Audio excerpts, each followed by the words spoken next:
Eu não sou da casa, não sou da família, não sou do mundo, não sou de nenhuma das cabeças e de nenhum dos corpos. Não sou do ar, do espaço vazio, do tempo e dos gases. Se anda no ar, no espaço vazio, no tempo e nos gases, como ar, espaço vazio, tempo e gases. Não como forma humana, matéria humana e carne humana pesada.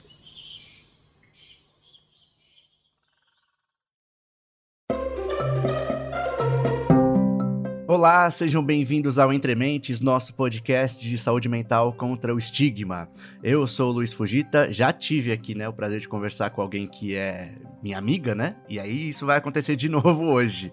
A gente aqui decidiu fazer um programa sobre a Stella do Patrocínio, que é uma poetisa ainda muito pouco conhecida, no Brasil. Só recentemente começou a sair obras sobre ela, mas ela é um tema interessante para quem se interessa por saúde mental, porque é daquelas pessoas que a gente percebe que são um talento, nato, uma pessoa brilhante em alguma área do conhecimento ou das artes, mas também tem um transtorno mental que afeta claramente, a vida da pessoa e o destino dela. Então a gente decidiu falar, porque a gente fala justamente sobre estigma, não é bom a gente falar, olha só, como a gente às vezes apaga da história, pessoas que tinham muito a oferecer, ou mesmo pessoas anônimas, que têm uma vida que não precisava ser da forma que foi, simplesmente porque ela tinha um transtorno mental.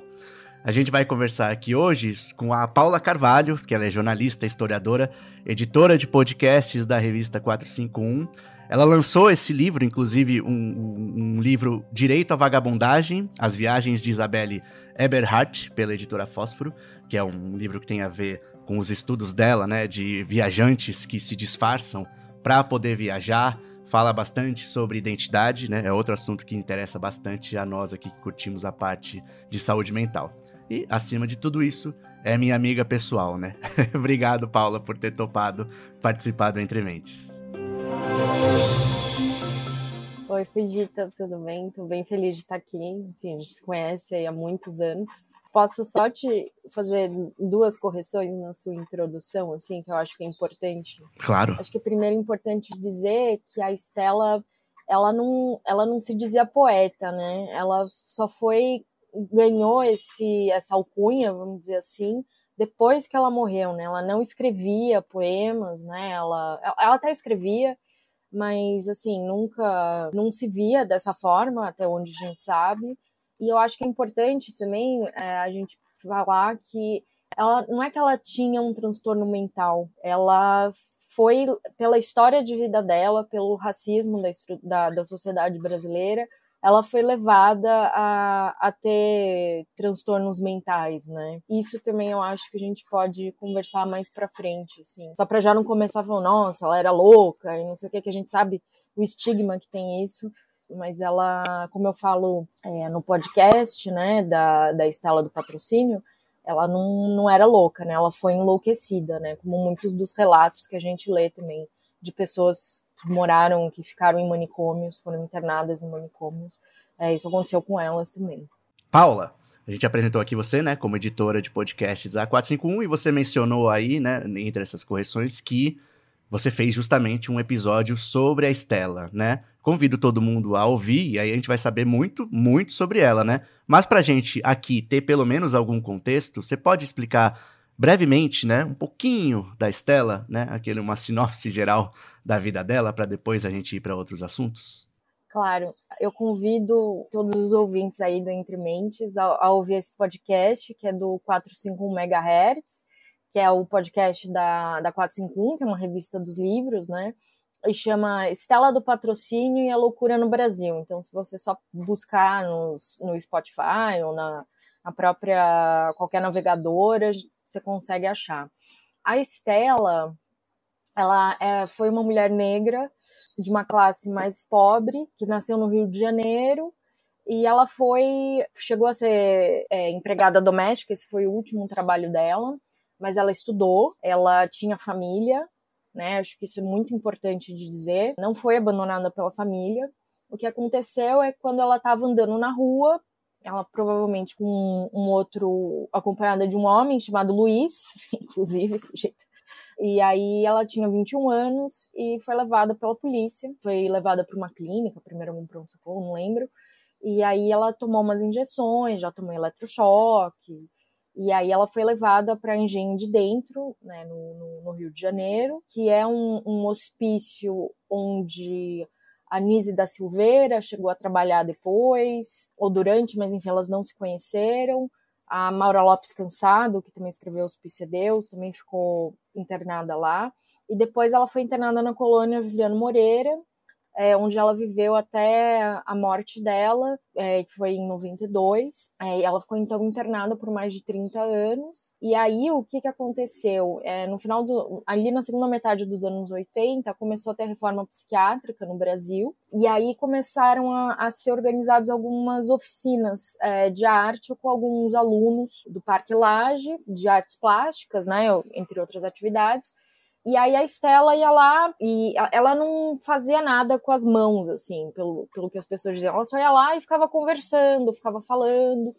E aí essas falas dela, que ela chamava de falatório, elas chamaram a atenção de uma estagiária dessas oficinas, que hoje é uma artista plástica reconhecida, chama Carla Gualhardi, que hoje mora em Berlim.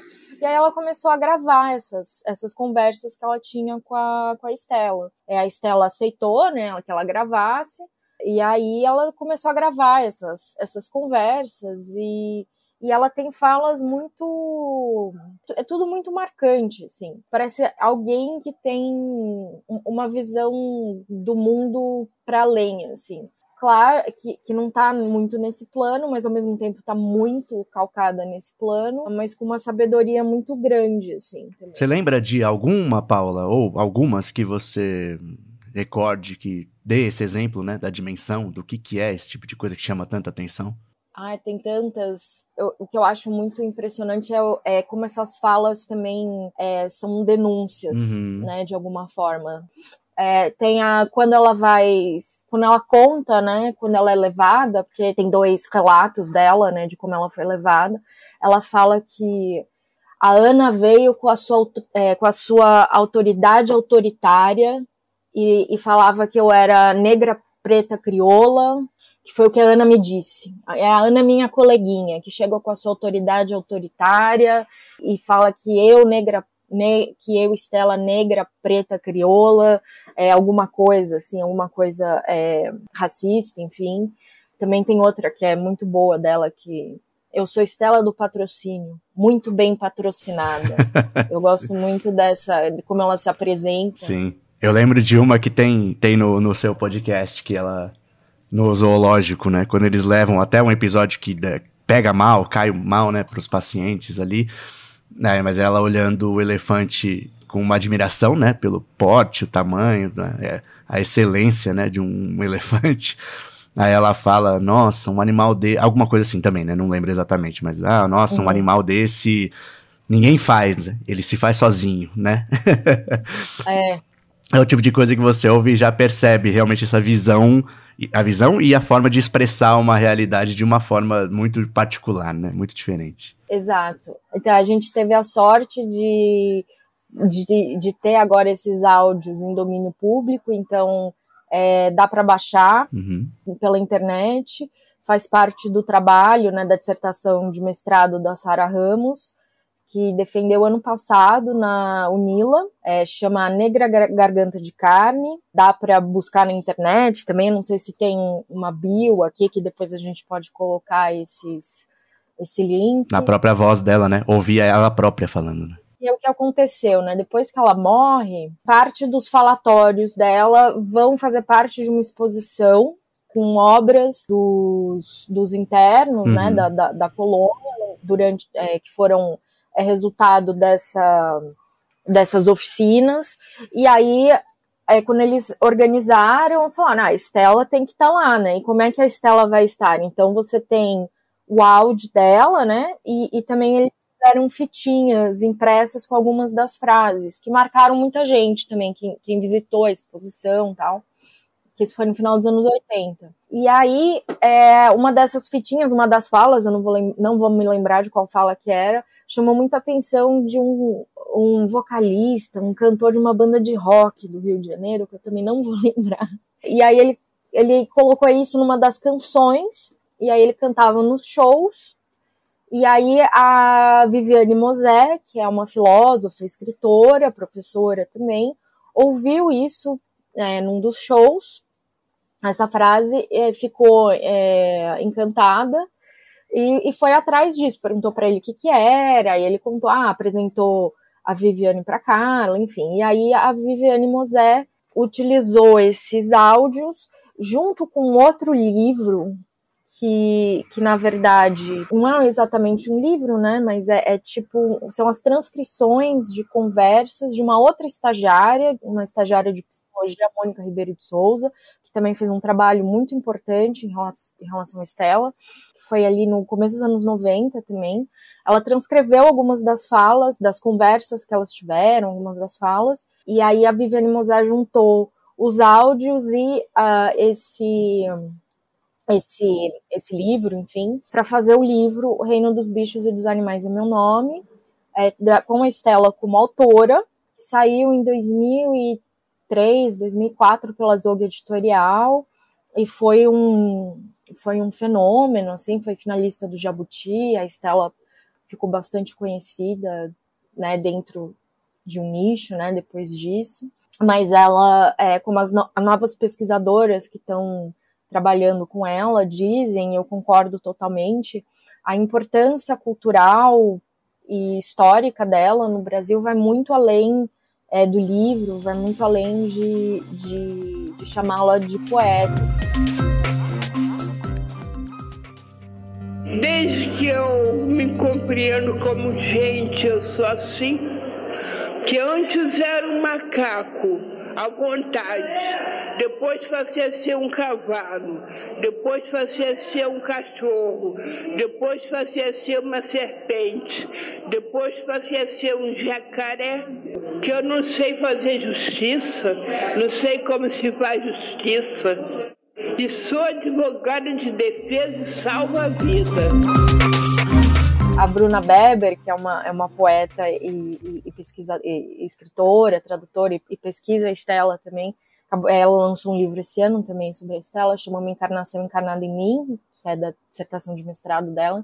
Ela fala que a Estela é uma profeta, né, pelas falas dela. Eu também, de alguma forma, concordo com isso, assim.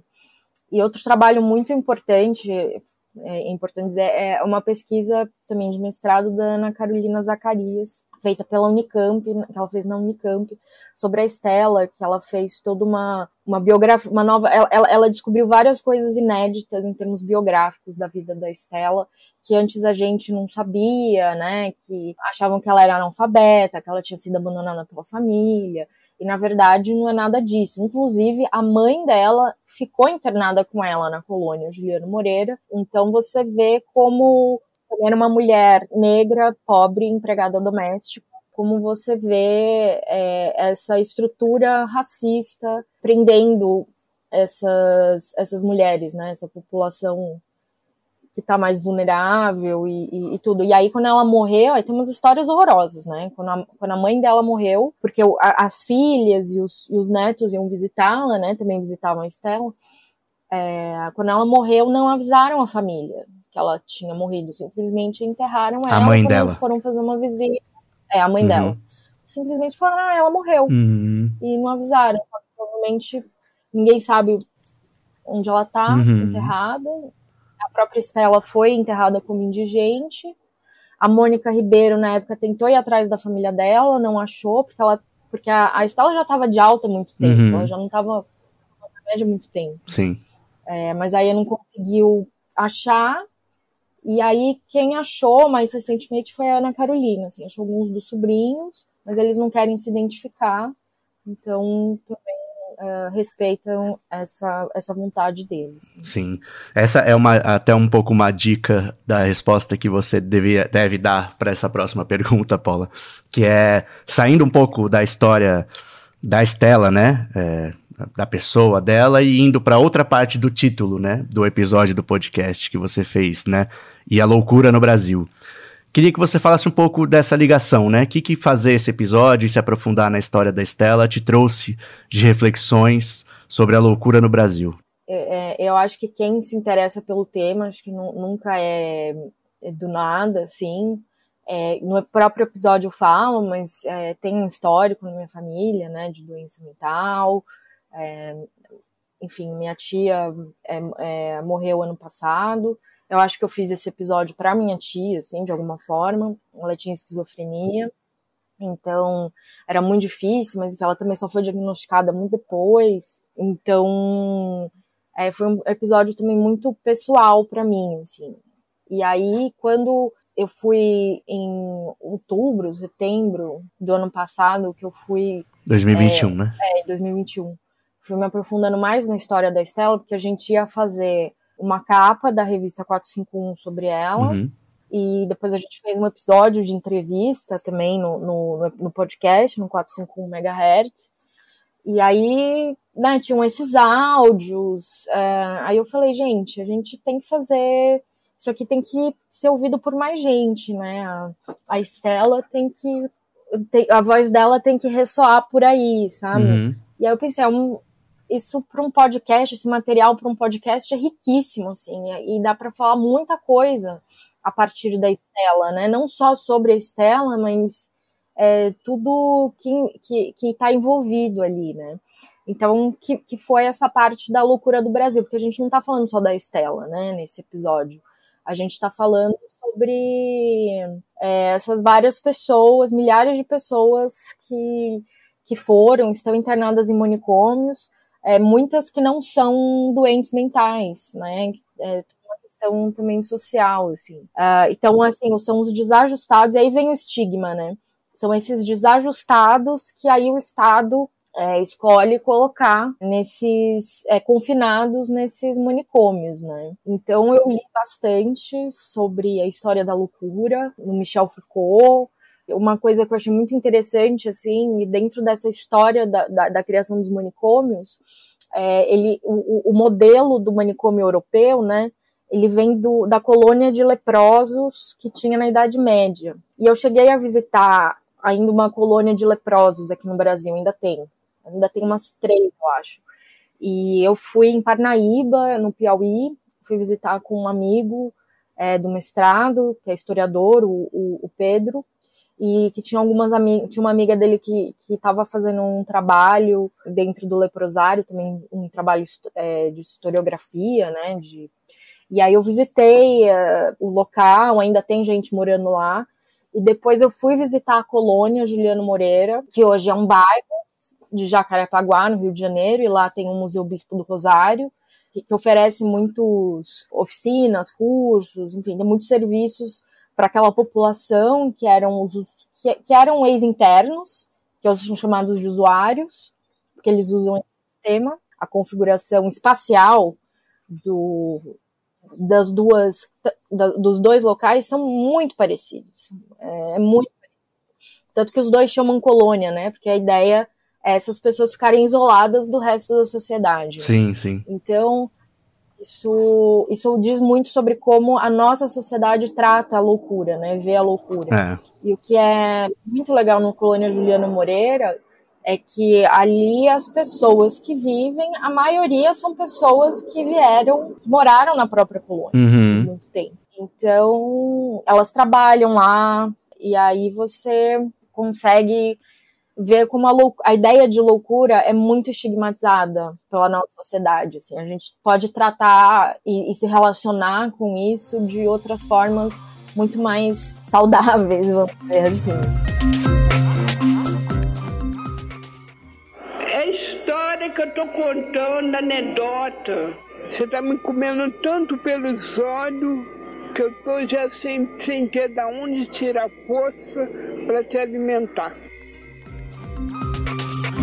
Você mencionou a sua tia até, Paula, né, aí nessa resposta, e aí ela, imagino que ela tenha tido uma vida diferente da Estela, né, por milhares de fatores. Ainda assim, você coloca ela como, né, de alguma forma impactada por essa forma como a sociedade encara a loucura, né, consegue dizer, assim, para dar uma ideia de como que, mesmo sendo uma pessoa com uma história, um contexto social, econômico totalmente diferente da Estela, também acaba tendo sua vida afetada por essa forma, né, de encarar a loucura?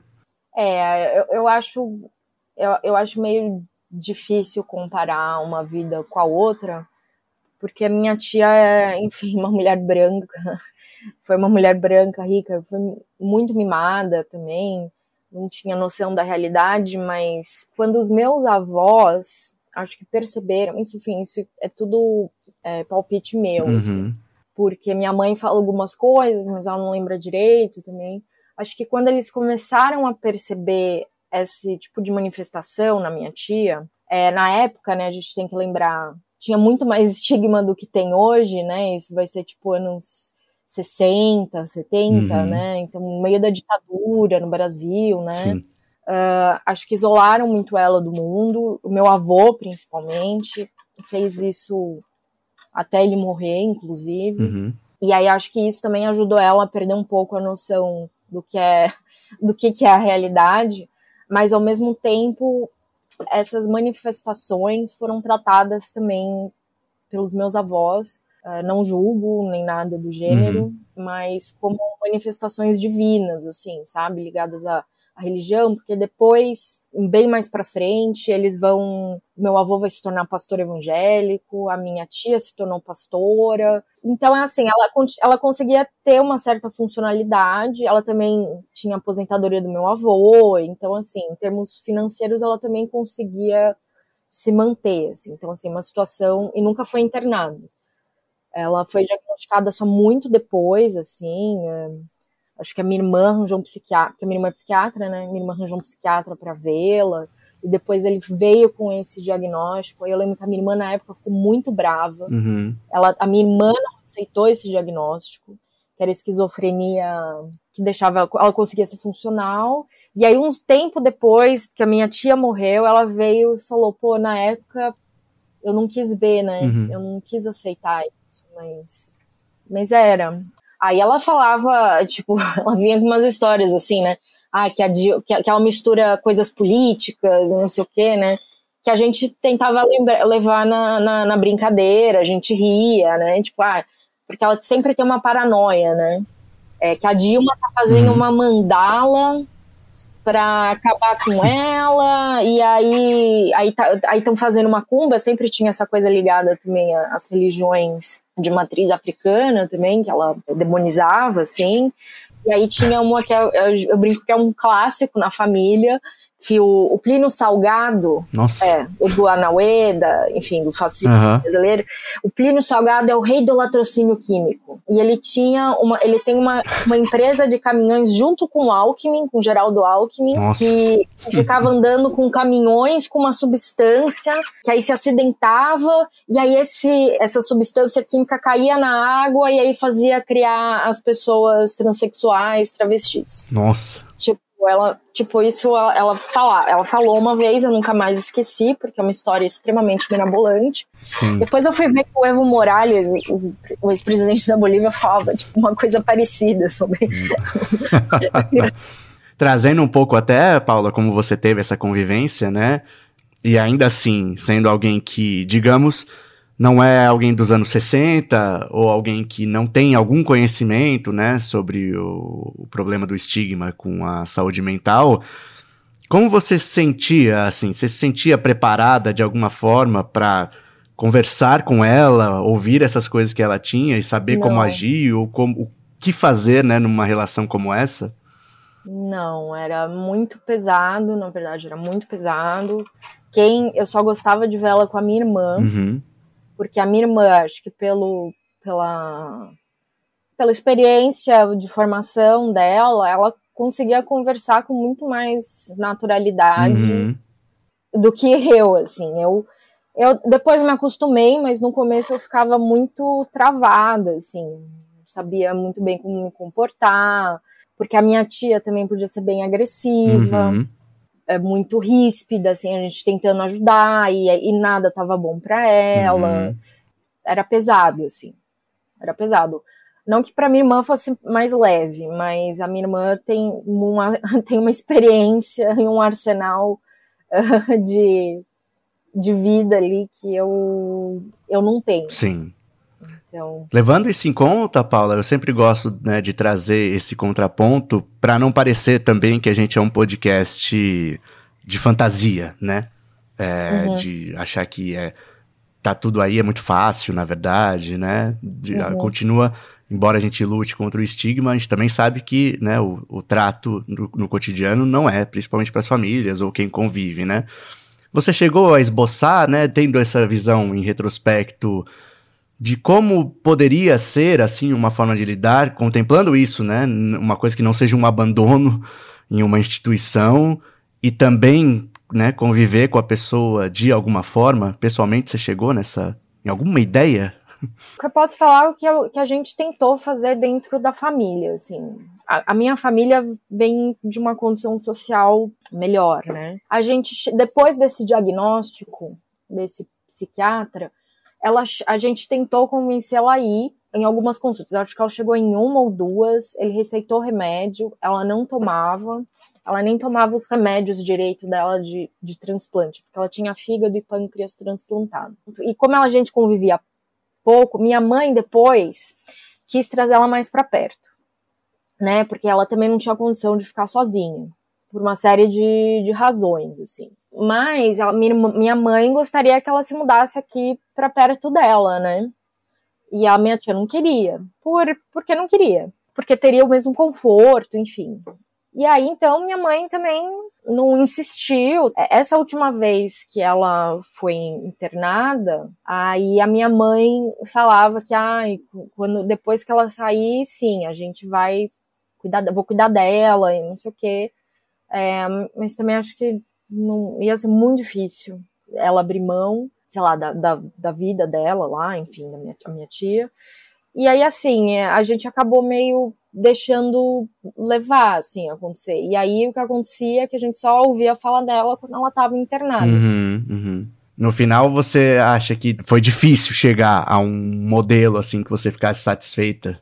A gente não conseguiu, né? Tanto que aconteceu foi a gente foi deixando a vida levar e até, tipo, na verdade, assim, é muito cruel falar isso, mas chega uma hora que você só tá esperando o pior acontecer, sabe? Sim. Ou o melhor, não sei, né? Tipo, que às vezes a morte também pode ser uma liberação de um sofrimento, né? Mas a gente não chegou a achar um modelo que funcionasse pra nós, porque minha tia era muito teimosa também. E assim, não dava problema, assim, como em outras famílias, né? Isso que eu tô falando, ela não fazia dívidas, ela não chegava e ficava fazendo escândalo, né? Essas coisas. Era uma coisa muito mais interiorizada dela, ela, tipo, o apartamento dela que era lindo, ela não deixava entrar nenhuma luz, estava sempre fechado, ela estava sempre na cama.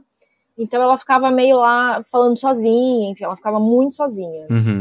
Então saía muito pouco, pedia comida, enfim, era muito fraquinha também, né? Então não tinha nem diarista, assim. Então quando a gente ia lá, o apartamento também ficava um pouco, tava em ordem, mas era meio sujo também, sabe? Assim, também a gente nunca precisou chegar nunca chegou num ponto que a gente precisou tomar uma atitude mais drástica, assim, sabe? Sim. Provavelmente, se ela tivesse saído do hospital, se ela tivesse sobrevivido, aí eu acho que as atitudes teriam sido mais drásticas, assim, de tentar colocar ela mais pra perto. A gente tentou ver casas de repouso, assim, mas ela ainda era muito jovem, porque ela tinha 59, as casas só aceitam 60 anos, depois de 60 anos, uma cuidadora não ia dar certo, não ia dar certo. Sim. Então, não sabemos. Sim. Para finalizar, você mencionou, né, mas falasse um pouquinho da colônia Juliano Moreira, né, que você tem um gosto, né, especial por essa colônia, que foi onde ela ficou internada. Você falou que, né, tem o Bispo do Rosário, que é interessante falar também um pouquinho, né, para as pessoas terem uma ideia. A colônia é um lugar muito interessante, eu acho que a gente tem muito a aprender com ele, a sociedade brasileira, e é um lugar que hoje tem um museu, o Bispo do Rosário, né, porque não só a Estela, mas o Bispo do Rosário ficou internando lá, né, para quem não conhece, é um grande artista plástico. Teve uma exposição recente aqui no Itaú Cultural, em São Paulo, de obras dele. Aí tem inclusive em uma das instalações, tinha uma obra dele, e aí tinha os áudios da Estela também, né, dentro dessa sala.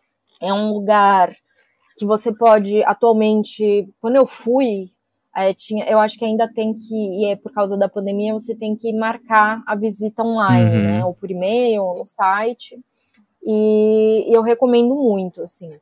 Tem uma parte no segundo, onde é o espaço físico, né, do museu, tem espaço para oficinas, atividades, com as próprias pessoas que moram ali na colônia, e aí o segundo andar tem uma sala de exposição, com obras de artistas que foram internos ou são usuários ainda da colônia. São obras incríveis. E, por exemplo, esse foi uma parte que a gente não conseguiu explorar muito no podcast, que é essa relação entre arte e loucura também, que é uma coisa super interessante, também é polêmica.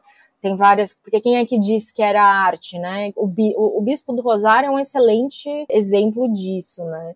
Porque o que a gente chama de obras dele, né, obras artísticas, para ele aquilo era a missão de vida dele, né, da vida dele, da cabeça dele, ele estava fazendo todas aquelas obras para salvar o mundo do julgamento final. Então tudo que ele escrevesse os nomes, fizesse as miniaturas, enfim, ele estava salvando pro julgamento final, assim. E tipo, quem é que diz que isso é arte? Aí elas podem ser expostas. Ok, eles atualmente conseguem ganhar um dinheiro com isso, mas ao mesmo tempo, não sei, me dói muito ver, por exemplo, o manto do Bispo do Rosário sendo exposto, e ele queria ser enterrado com esse manto, né? Porque ele sairia, né, no julgamento final vestido com esse manto e tal. Eu me compadeço muito dele não ter sido enterrado com esse manto, apesar do manto ser uma coisa maravilhosa, assim. Eu acho que tem questões éticas ali importantes de serem discutidas também, né? Não só da produção do Bispo do Rosário, mas das outras também, né? Dos outros artistas, que eu acho que hoje isso está talvez um pouco mais transparente do que já foi, e aí existe também uma coisa do mercado de arte, porque é uma coisa do mercado capitalista, que você precisa estar sempre indo atrás de novidades e novos artistas e não sei o quê, e aí você chama essa arte de uma arte, acho que é arte bruta que eles chamam, que eu acho horrível esse nome, uma arte meio, que são feitas em hospícios, né, em locais de confinamento, porque tem também o Museu do Inconsciente, enfim, porque a arte também pode ser vista como uma terapia, e aí dali também saem grandes artistas, né, não tô nem falando, né, a própria Aurora que vocês sorteou o livro, fizeram um sorteio aí do livro da Silvana Gerra, que é lindo, é uma grande artista também, que produziu dentro desses locais, mas eu acho que é um tema que ainda precisa ser mais discutido, tanto em termos éticos, quanto também da importância deles na história da arte mundial como um todo, assim, e sem infantilizar, ou, enfim, porque eles acabam entrando... fetichizar, então, tipo, aí vira um gueto, assim, sabe? Não tá no cânone, ele tá sempre ali correndo em paralelo, sabe? Sim. Claro. Tipo, como uma curiosidade, às vezes, também, sabe? Um complemento à grande arte, né, entre aspas. Então, isso era uma coisa que eu queria ter discutido mais no episódio, não consegui. Queria ter entrevistado alguns dos artistas que tem lá no Museu do Rosário. Também não tivemos tempo hábil para fazer isso, porque tem coisas lindas sendo produzidas lá, de qualquer forma. Recomendo também, a visita é gratuita. Tem ainda um pavilhão que não foi desativado. Aí a gente também, além da parte das obras, você pode fazer a visita histórica, né, que você vai andando pelas áreas algumas áreas da colônia, e aí você vê uma área ainda, uma coisa meio rural, sabe? Você tem o que eles chamam de uma casa grande, ainda, enfim, tomada pela natureza, pelas árvores, uma escola que estava abandonada. Mas ali tem pessoas morando também, gente que sei lá, filhos de funcionários da colônia, gente que trabalha na colônia, ou os próprios usuários. E aí ali em volta você tem um bairro, tipo, é um bairro normal, assim. E aí também eu lembro falando, lá é muito seguro porque é a área de milícia, não tem tráfico. Ah, sim. É muito do Rio de Janeiro também, né? Eu imagino, é uma parte também da conformação do Rio de Janeiro. Bom, e no meio disso você tem um monte de gente que era considerada louca, assim, que é tudo muito naturalizado, assim, né? O convívio é muito natural. Talvez seja um bom exemplo, assim, de algum modelo mais próximo do que não é o confinamento, né? Aquela coisa de isolar da realidade mesmo. Exatamente. Aí, mas assim, tem que ter uma ajuda ali do Estado para que essas pessoas tenham e vontade, né? Uma vontade política da própria sociedade, claro, de não querer ficar apartada dessas pessoas, porque também não é que a convivência é tranquila, não é também, mas assim, ali você tem um modelo de como essas pessoas podem ter uma vida digna, sem serem estigmatizadas e isoladas, né, do resto da sociedade, como se a loucura, entre aspas, também não fosse uma coisa normal, assim, porque eu acho que é esse o problema, é a gente achar que a loucura não é normal, né. Boa, Paula. Muito obrigado, né, novamente, por ter topado conversar com a gente. Convido a ouvir essa edição do podcast da 451 sobre a Estela do Patrocínio, né, para conhecer mais sobre essa história. Todos os livros que a gente mencionou aqui, né, e também o livro que a Paula está lançando agora. Agora a gente está gravando aqui em agosto, né, vocês vão estar ouvindo mais tarde, mas é recém-lançado ainda. Posso falar também de um outro livro super importante que eu acabei não mencionando, é o trabalho da Daniela Arbex com o Holocausto Brasileiro também, a pesquisa que ela fez. Sim. Com o hospício lá de Barbacena, que é monumental, assim, e é terrível, uma história terrível, que infelizmente ainda está acontecendo aí.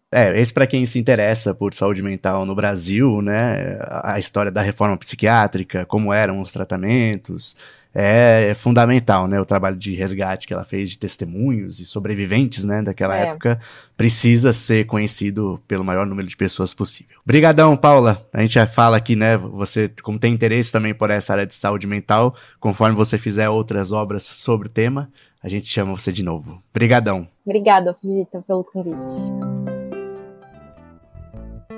Meu nome verdadeiro é caixão, enterro, cemitério, defunto, cadáver, esqueleto humano, asilo de velho, hospital de tudo quanto é doença, hospício e mundo dos bichos e dos animais. Os animais, dinossauro, camelo, onça, tigre, leão, dinossauro, macacos e girafas, tartarugas. Reino dos bichos e dos animais é o meu nome. Pessoal, talvez vocês tenham notado que os falatórios da Estela que a gente usou ao longo desse episódio tinham uma trilha por baixo, né? Isso é porque eles foram extraídos do documentário Estela do Patrocínio, A Mulher que Falava Coisas, dirigido pelo Márcio de Andrade, que está disponível no canal da TV Brasil no YouTube. As gravações originais dos falatórios você pode encontrar no repositório institucional da UNILA, que é a Universidade Federal da Integração Latino-Americana. Como vocês ouviram aí no episódio, né, eles foram gravados pela artista plástica Carla Guagliardi, ainda nos anos 80, e disponibilizados como parte da dissertação de mestrado de literatura comparada da Sara Ramos. A gente vai deixar os links tanto do documentário como dos áudios originais aqui na descrição e a gente recomenda, vale muito a pena ouvir. O Entre Mentes é uma produção da Baioque Conteúdo. Tem roteiro e apresentação minhas, Luiz Fujita, edição da Amanda Hatzira, coordenação geral do Paulo Borja e trilha sonora do Paulo Garfunkel, nosso querido Magrão. Eu peço para vocês seguirem a gente no seu tocador de podcast favorito, é muito importante pra gente aumentar a nossa rede de apoio, e também para seguir a gente no Instagram, @entrementespodcast, para saber quando sai episódio novo, receber informações extras sobre saúde mental e também para falar com a gente. Um grande abraço e até o próximo episódio.